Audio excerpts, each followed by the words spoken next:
My name is Rachel Thompson, and for the longest time, I thought I had a predictable, stable life. I was married to a wonderful man, David, who had a son from his previous marriage. His name was Ethan. Ethan was a quiet, observant kid who rarely spoke unless spoken to. When David and I got married 4 years ago, Ethan was just 16 and understandably going through a lot. His mother had passed away 2 years before that, and he wasn't ready to accept someone new in his life. I knew that. I respected that. The first few months of living together weren't easy. He kept his distance, only came out of his room when necessary, and hardly ever looked me in the eyes. But over time, things seemed to soften. I wasn't expecting a warm embrace or to be called Mom, but I appreciated the small nods of civility, him asking if I wanted something from the store or thanking me for dinner. It was progress. Or so I thought. David and I worked different schedules. He worked long hours at a construction firm while I managed a small boutique in town. On weekends, we tried to have family dinners, movie nights, or game nights to build a stronger bond. Ethan would sometimes join, sometimes not. We let him decide. Forcing him had never worked. One weekend, David had to travel to Seattle for a work conference. He left on a Thursday morning and would be back late Sunday night. It wasn't unusual, and we had all gotten used to short stints like that. Ethan and I had done just fine before. I thought nothing of it. Saturday morning rolled around, and it felt like any other. I made coffee, did some laundry, and cleaned up the living room. Ethan had come down briefly, grabbed something from the fridge, and disappeared into the garage. That wasn't unusual either. He often worked on random DIY projects, built small furniture, or fixed things. I admired that about him. He was smart and good with his hands, just like his father. It was close to noon when I heard the front door slam shut.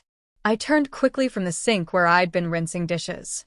Heavy footsteps approached, and then Ethan appeared in the hallway, breathing heavily, his hand smeared with something dark, something that looked suspiciously like blood. I froze. Ethan? What happened? I asked, rushing toward him. I didn't know where else to go, he muttered, his voice shaking. I messed up, Rachel. I really messed up. He collapsed onto the couch, cradling his hand. I grabbed a first aid kit and sat next to him, gently unwrapping his fingers. The cut was deep, but not life-threatening. I cleaned and wrapped it while trying to remain calm.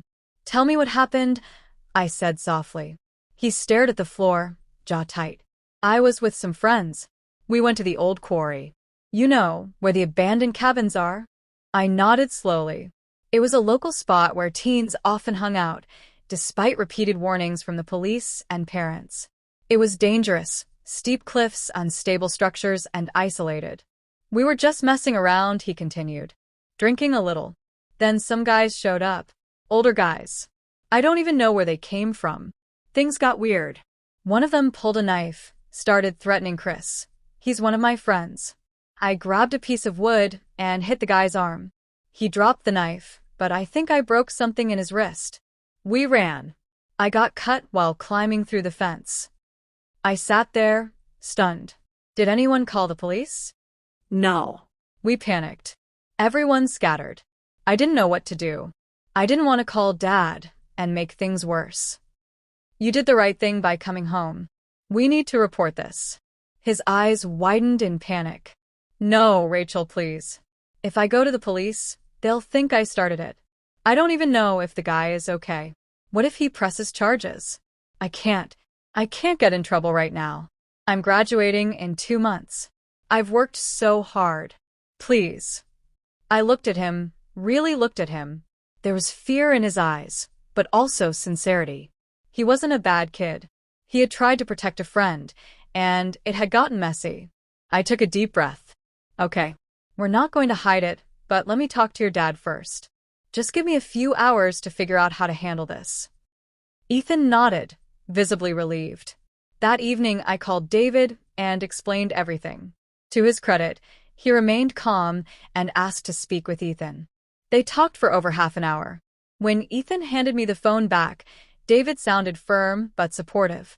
Take him to the urgent care to get that hand looked at. I'll call our family attorney and see what we should do next. Tell him I'm proud he stood up for his friend, but we have to handle this the right way."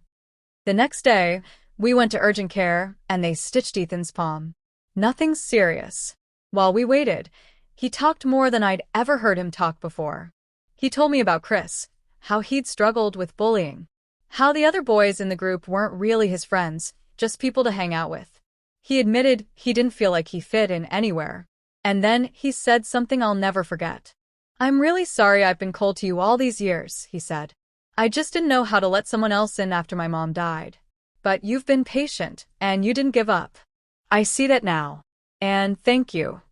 That moment felt like the breakthrough I had waited for. I smiled, touched his shoulder gently, and said, "You don't owe me anything, Ethan. I just want you to be okay." Later that week, our attorney advised Ethan to give a statement to the police with full honesty. He did. The man he hit at the quarry ended up being wanted for assault in another state. No charges were pressed against Ethan. In fact, the police commended him for stepping in and helping defuse what could have become a deadly situation. News traveled fast. Parents at the local school praised him.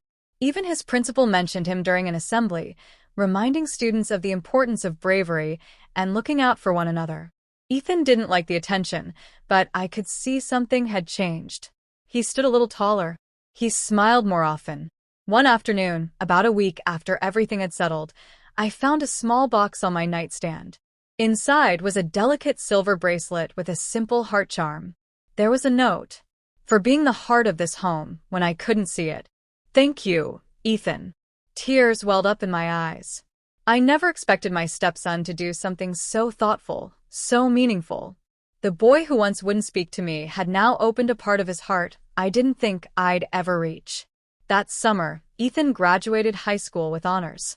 David and I sat in the front row, cheering louder than anyone.